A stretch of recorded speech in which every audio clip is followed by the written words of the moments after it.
Report کے مطابق internet پر mobile سم مالک کا ایڈریس، کال ریکارڈ، شناختی کارڈ کی کاپی، بیرون ملک سفر کی تفصیلات سب کچھ فروخت کیا جا رہا ہے۔ وفاقی وزیر داخلہ سے لے کر ترجمات پی ٹی اے تک ہر شخص کا ڈیٹا گوگل پر بیچے جانے کا انکشاف ہوا اور تمام ہی دستاویزات انٹرنیٹ پر موجود ہیں۔ رپورٹ کے مطابق انٹرنیٹ پر درجنوں ویب سائٹ شہریوں کا ڈیٹا معمولی پیسوں کے عوض بیچنے میں مصروف ہے۔ موبائل کی لوکیشن صرف 500 روپے میں،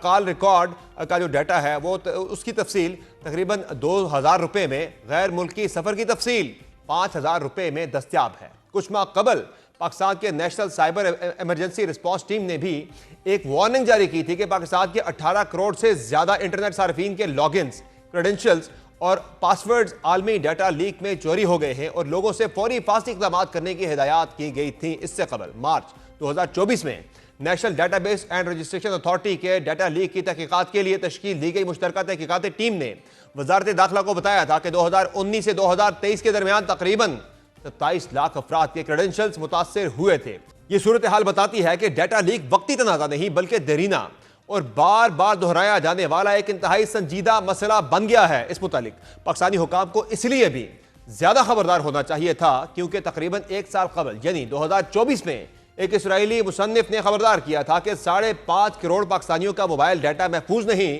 اور ان کی مسلسل نگرانی ہوتی ہے۔